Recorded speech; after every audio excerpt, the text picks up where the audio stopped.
안녕하세요. 2017년 사기암 진단으로 여명 6개월 선고를 받았지만 지금도 건강하게 잘 살고 있는 지혜와 성실입니다. 2020년이 저물어 갑니다. 오늘은 제가 날씨가 엄청 추워서 이 반신욕을, 이게 건식 반신욕기인데 이걸 하고 있거든요. 제가 이거 암 걸렸을 때 바로 우리 큰아들이 사줬는데 이걸 제가 저기 숲속 고요마을 가면서 못 들고 가서 그동안 처박아 놨다가 이제 산골로 다시 이사를 와서 이걸 활용을 하게 됩니다. 근데 이 반신욕기도 몸을 빨리 뜨겁게 하면 땀이 금방 나는데 천천히 데워서 한 38도 이렇게 해서 길게 하는 게 오히려 더 좋다고 일본의 어느 분이 쓴 책에 나오거든요. 그래서 이런 반신욕기 사용하실 때 땀을 쩔쩔 흘려야 된다 이런 생각보다 길게 몸 전체가 따뜻해지게 한다. 그래서 한 2시간 이렇게 할 수 있다는 게 더 좋다고 하니까 혹시 반신욕기 갖고 계신 분들은 참고를 하세요. 올해 2020년은 우리 모두에게 너무나 가혹한 한 해였던 것 같습니다. 코로나로 인해서 우리 서민들의 경제가 곤두박질을 쳤고 또 저 역시 코로나로 쓰지도 못한 사무실 월세만 내다가 더 이상 계약 연장을 하지 않기로 했습니다. 그리고 지난 여름은 유례 없던 홍수로 농민들이 정말 힘들고 인명피해도 많았죠. 2021년, 이제 내년에는 이 어둠의 터널이 다 지나가기를 간절히 빌어봅니다. 동시에 우리 암환우님들 2021년에는 암과 완전히 결별하는 한 해로 만들어 보셨으면 좋겠습니다. 시작 전에 한 가지 공지사항 말씀드리고 시작하겠습니다.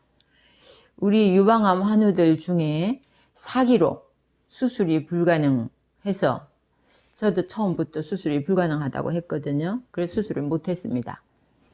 암을 달고 살면 암이 점점 조금씩 커져요. 그러다가 어느 날부터 암이 밖으로 터집니다. 그리고 진물과 혈액이 나오기도 하고 매일 드레싱하고 고생하는 분들 많을 거예요.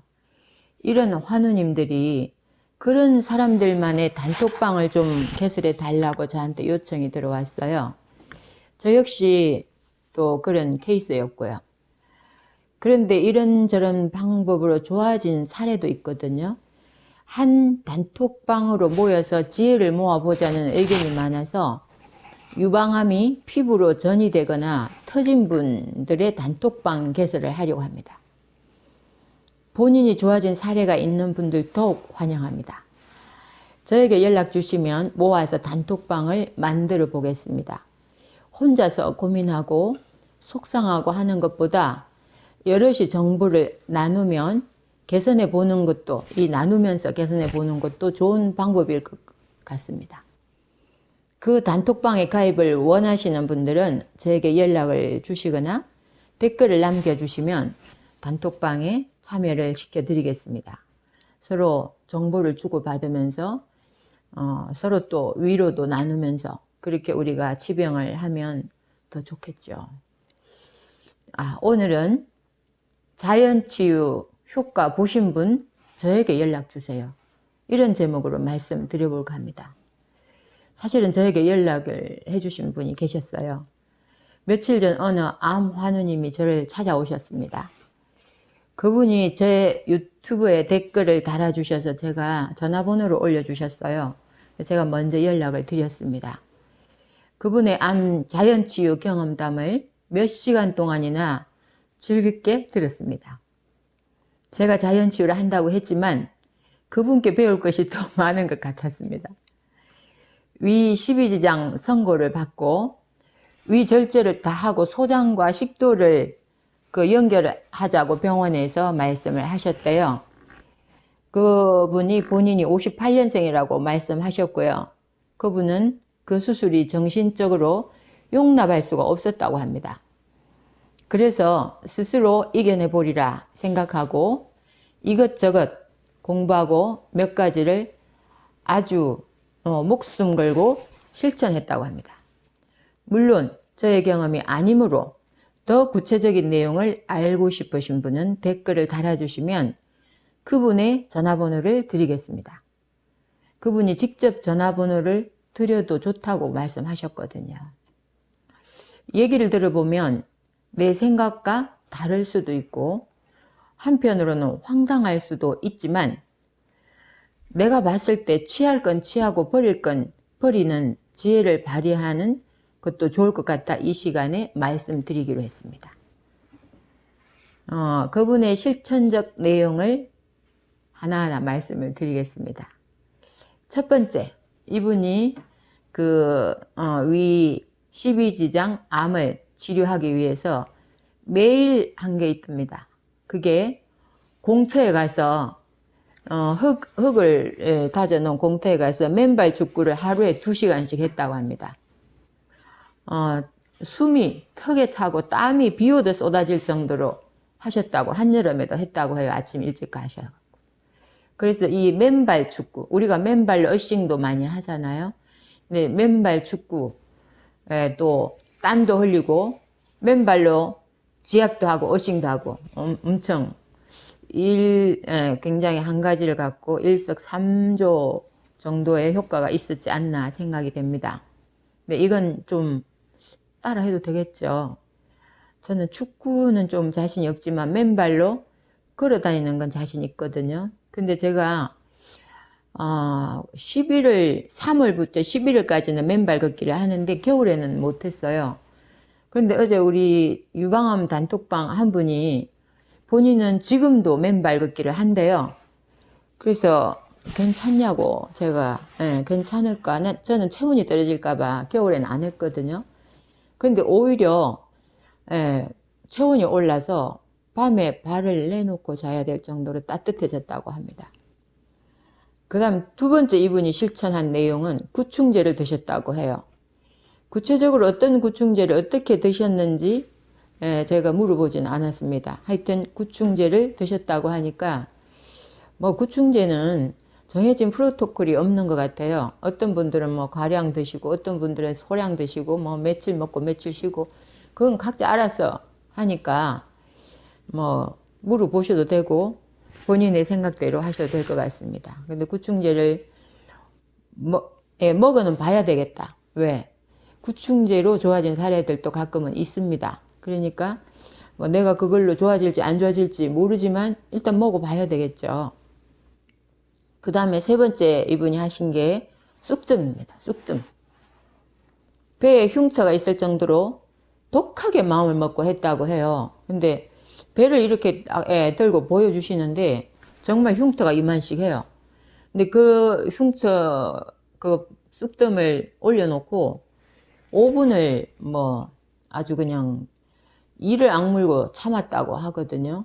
아무나 할 수 있는 일은 아닌 것 같은데 하여튼 이 쑥뜸이 상당히 효과는 있어요. 저도 등 쪽 쑥뜸도 많이 해봤고요. 김남송 엊그제 별세하셨더라고요. 105세로. 그분이 그 쑥뜸자리를 이렇게 제자들한테 가르쳐서 쑥뜸자리를 해주는 데가 서울에 있어요. 무료로 다 암환우들 해줍니다. 그래서 저는 거기 가서 쑥뜸자리를 받아서 집에서 우리 남편이 계속 쑥뜸을 해줬거든요. 이게 쌀을 만한 쑥뜸이에요. 그래서 그건 뭐 그렇게 막 고통스럽지도 않았고 오래 참지 않아도 됐는데 그게 저 청량리 어디쯤인데 하여튼 제가 블로그에는 올려놨는데 지금 생각이 안 납니다. 근데 그 쑥뜸 자리를 이제 거기 가서 받아서 집에 와서 직접 쑥뜸을 가족이 해줘도 되고 앞쪽은 또 본인이 해도 되고 하니까 그거 실천해 보실 수도 있고요. 이분은 정말 뭐 이따만하게 쑥뜸 자리가 큰 쑥뜸을 했나 봐요. 그리고 쑥뜸을 할 때 거기에서 고름이 그렇게 냄새나는 고름이 많이 나왔대요. 근데 고름이 엄청 많이 나와서 매일 그거 닦아내고 냄새가 그렇게 지독하게 났다고 하니까 뭔가 그분 생각은 암에서 뭔가가 흘러나온 것 같다. 이런 생각을 했는데 뭐 잘 모르겠습니다. 그리고 네 번째 이분이 하신 게 식용소다를 꿀에 타서 아침 공복에 마셨다고 합니다. 저도 식용소다를 저는 메이플 시럽에 타서 마셔봤는데 유방암은 좀 힘들었어요. 유방암은 이게 이 암의 원인이 기생충과 칸디다 둘 중에 하나, 두 개 다인 경우도 있다고 했거든요.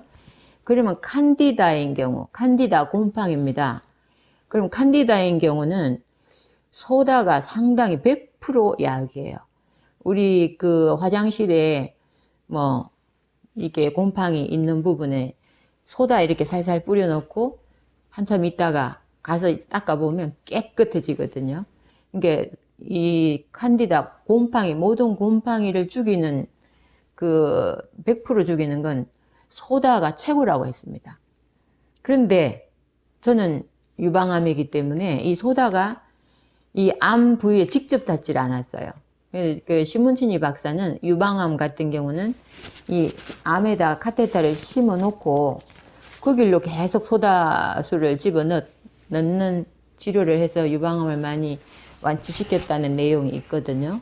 그게 유튜브에 뜹니다. 근데 제가 뭐 그렇게 뭐 여기다가 뭐 카테터를 심어 놓고 하기에는 너무나 집에서 할 수는 없는 거죠. 병원에서나 뭐 의사가 해주면 몰라도. 그런데 우리나라에서는 그런 걸 못하게 돼 있으니까 그 이탈리아 시몬치니 박사는 그걸 했어요. 그런데 이분은 제 생각에 이분이 식용소다를 어느 정도 먹고 한 며칠 안 가서 저기가 쑥뜸에서 나오던 그거 고름이 싹 말랐대요. 그러면서 아물기 시작을 하더라. 그래서 본인은 이 식용소다가 엄청 효과적이라고 생각을 하시더라고요. 그래서 제가 그런 말씀을 드렸어요. 선생님, 암은 식용소다를 먹었을 때 암 부위에 직접 소다가 닿았을 것이다. 그런데 저는 유방암이기 때문에 저 식용소다 먹고 제가 위가 좀 약한 편이에요. 원래 그 한의학적으로 보면 제가 위기맥이 약하다고 했거든요. 근데 위가 약한 사람이 소다를 계속 먹으니까 위산이 중화가 돼요. 그러면서 위염이 생겨요. 위산이 약해지면 헬리코박터균이 급속 는다고 이 책에 나오거든요.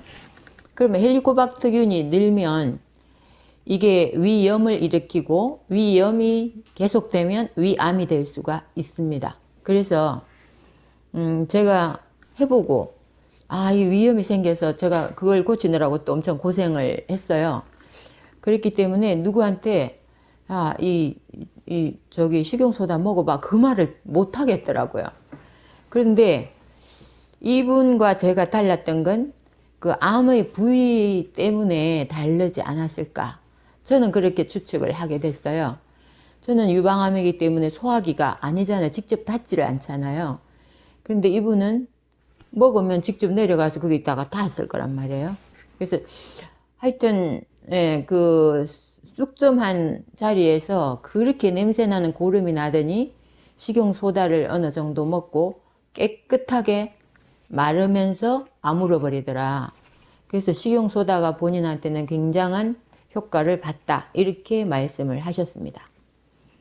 그 다음에 5번째 하셨던 게 심호흡을 엄청 많이 했대요. 심호흡. 복식호흡을 하라고 저한테도 가르쳐 주셨어요. 그래서 저도 폐에 암이 있었기 때문에 처음부터 저는 폐도 있었고 척추에도 있었고 해서 뭐 병원에서는 뭐 아무것도 안 하면 한 6개월 정도는 살 수 있다고 했지만 제가 산에 맨발로 많이 걸어 다녔고요. 근데 이분하고 공통점은 맨발로 많이 걸어 다녔던 거.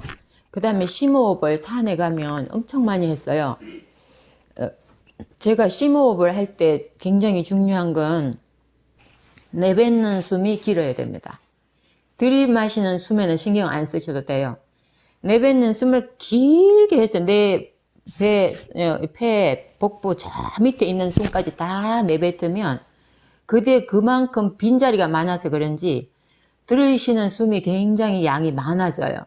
그렇기 때문에 내뱉는 시간을 길게 하시라고 저는 그렇게 말씀드리고 싶고요. 저도 심호흡을 산에 가면 엄청 많이 했습니다. 그래서 뭐 좋아졌는지, 그것 때문에 좋아졌는지 뭐 어쨌거나 좋아지긴 했습니다. 그 다음 이분이 그 다음 했던 게 노래를 많이 불렀다고 합니다. 노래 부르면 우리 굉장히 기분이 좋아질 수 있죠. 우리는 교감신경과 부교감신경이 늘 이 균형을 잡고 있어요. 근데 균형을 늘 잡고 있는 게 아니고 우리가 약간 긴장을 하거나 좀 기분이 나쁘거나 또 딱딱한 공부를 하거나 할 때는 교감신경이 위로 올라가 있습니다. 근데 약간 정신적으로 약간 힐링되고 즐겁고 이런 시간은 또 부교감신경이 올라가 있습니다. 그런데 주로 그 우리 암 환우들은 교감신경 우위 체질들이 암에 쉽게 걸린다고 아보도르 교수책에 나오죠. 면역혁명이라는 책에 나옵니다. 교감신경 우위 체질들. 그런 체질들이 암에 쉽게 걸리더라. 늘 긴장하고 살고 늘 스트레스 받고 살고.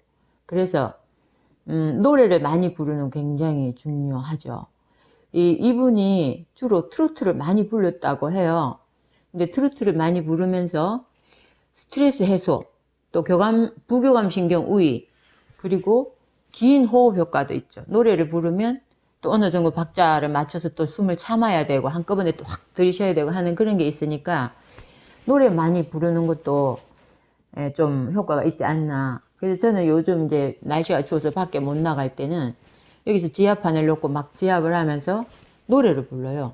그래서 노래를 부르는 건 노래를 잘하지 못하니까 그냥 흥얼대긴 하지만 그래도 노래가 상당히 우리 다방면에 부교감 신경 올리고 스트레스 해소하고 호흡 조절하고 이런 거 상당히 효과가 있어 보였습니다.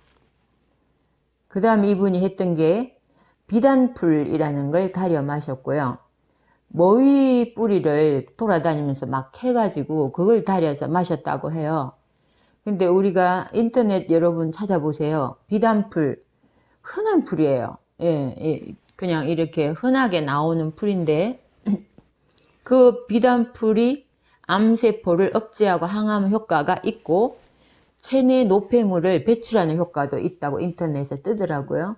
근데 뭐 인터넷을 100% 믿을 수는 없지만 그렇다고 또 이제 그 인터넷에 올리는 분들은 주로 책을 또 많이 인용을 하거든요. 그래서 그런 비단풀이라는 게 좋다는 걸 저는 이분을 통해서 처음 알았고요. 모이뿌리 달여 마시는 건 저도 그 전에 책에서 많이 봤고 모이 뿌리까지 캐일 수가 없어서 모이를 많이 먹었습니다. 지난 여름에 많이 먹었는데 사실은 뿌리를 달여 마시는 게 좋대요. 그래서 올 여름에는 좀 이렇게 돌아다니면서 모이를 좀 캐서 우리 마당에도 제가 이제 이 단독주택을 하나 얻어서 이사를 왔으니까 이 마당에 모이를 좀 많이 심어야 되겠다 이런 생각도 하고 모이 뿌리를 좀 캐서 달여 먹어 봐야 되겠다는 생각도 합니다.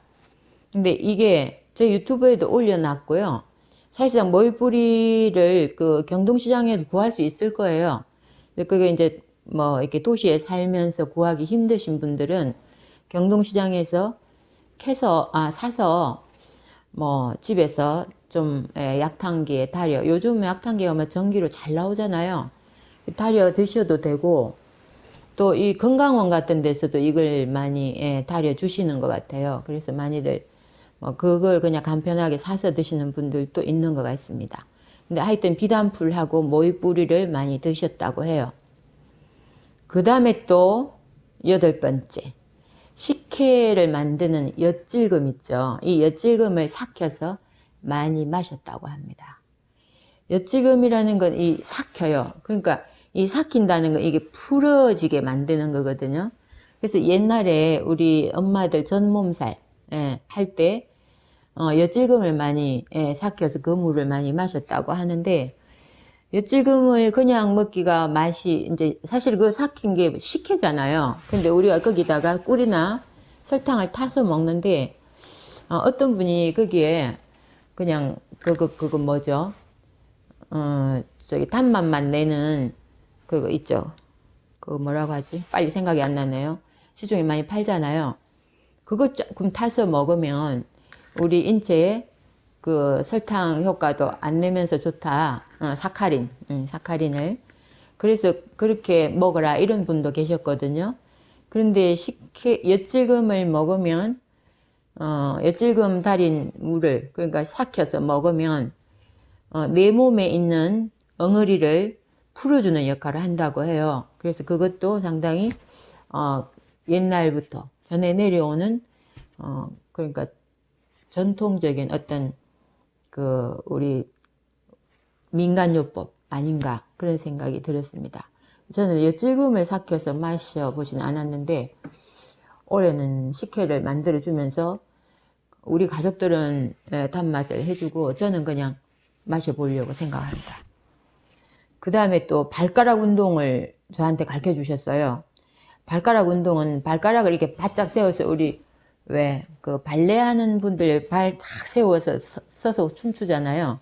근데 그런 식으로 세워서 이렇게 쪼그리고 앉아서 앞으로 굽혔다가 뒤로 바로 앉았다가 굽혔다가 앉았다가 이렇게 하라고 저한테 이렇게 발을 다 내놓고 양말 다 벗고 그 하는 방법을 가르쳐 주셨어요. 근데 저는 그런 운동을 처음 해봤거든요. 근데 해봤더니 발가락만 아픈 게 아니고요. 허벅지까지 그날 저녁에 막 아팠어요. 그냥 아프다는 건 근육이 그만큼 운동을 했다는 거잖아요.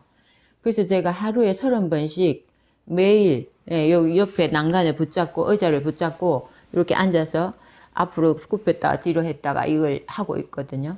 그래서 제가 이제 언제 다음 시간쯤에 제가 겨울에 실내에서 하는 운동 한번 그 운동도 한번 보여드릴게요. 너무나 쉬운데 안 했던 것 같고요. 발가락에 힘이 있어야 우리 인체의 모든 그 혈액순환이 잘 된다. 그분의 지론이었습니다. 그런데 사실상 발가락을 그런 식으로 자꾸 운동을 하면 체온이 올라가더라. 이런 말씀을 하셨어요. 그래서 발가락 운동. 이제 그것도 힘들면 발레 하는 사람들처럼 발가락으로 고추 서서 똑바로 서서 왔다 갔다 해도 그 운동 효과가 있는 것 같아요. 종아리, 허벅지까지 그 근육에 긴장을 주거든요. 그래서 이런 이제 주로 그분이 말씀하셨던 거 지금 다 제가 정리를 해서 말씀을 드리는데요. 현재 이분은 CT는 찍어보지 않았다고 해요. 그리고 내시경만 했을 때 깨끗해졌다고 합니다. 근데 본인은 매우 건강해졌다고 말씀을 하셨고요. 자기는 뭐 암 다 고쳤다 이렇게 생각을 하셨고 실제로 제가 보기에도 매우 건강해 보였습니다. 근데 이제 또 이런 말씀을 드리면 또 뭐 CT를 찍어봐야 알지 어떻게 아냐 막 이런 말씀 하시는데요. 사실은 전원준 박사님의 비우고 낮추면 반드시 낫는다라는 책에 보면 본인이 다 나았다 생각을 하고 하루에 10,000번씩 나는 다 나았다. 나는 다 나았다. 계속 얘기를 하래요. 그러면 정말 다 낫는 경우가 많다. 그래서 우리 몸은 우리 정신의 지배를 받는다고 했습니다. 그래서 이분을 뵈니까 그 전홍준 박사님의 책 내용이 생각이 나는 거예요. 우리는 암이라는 말 한마디에 너무 쫄아서 지레 겁먹고 있는 거 아닌가 하는 반성을 해봐야 될 것 같습니다. 금방 죽는다? 죽고 사는 건 의사 마음대로 되는 것도 아니고 물론 의사 선생님들은 통계학적으로 말씀을 하시겠죠. 이 정도 되면 몇 달 되면 죽더라. 이게 통계적으로 봤으니까. 그렇지만 통계라는 건 예외도 얼마든지 많습니다. 그렇기 때문에 뭐 몇 달 남았습니다. 이런 거에 너무 쫄지 마세요. 마음을 강건하게 가지면 어떤 병도 물리칠 수 있다고 했습니다. 이렇게 그 본인의 방법으로 좋아진 자연치유 사례를 갖고 계신 분은 더 많은 우리 환우님들과 공유할 수 있도록 연락을 주시면 제가 적극적으로 받아서 또 이런 식으로 말씀을 드리겠습니다. 제가 지금 말씀드린 걸 여러분 이대로 따라해 보세요. 그게 아닙니다. 이게 뭐냐면 내가 저건 해볼 수 있겠다. 아, 저거는 내 마음에 안 들어, 안 할래. 그래도 상관이 없습니다. 그렇지만 아, 저거는 괜찮겠네. 나도 한번 해봐야 되겠네. 그리고 취사 선택할 수 있다는 거죠. 저는 여기 있는 내용을 전부 다 따라 하려고 합니다. 물론 이제 축구까지는 못할 것 같아요. 축구는 못하지만 맨발 걷기는 얼마든지 할 수 있잖아요. 혼자보다 여럿이 경험을 공유하면 더 고생하지도 않고 의외로 좋은 결과를 만들 수도 있습니다. 꼭 이겨내서 건강한 삶, 암의 공포와 전이 재발에 관한 스트레스 받지 말고 사셨으면 좋겠습니다. 건강하세요.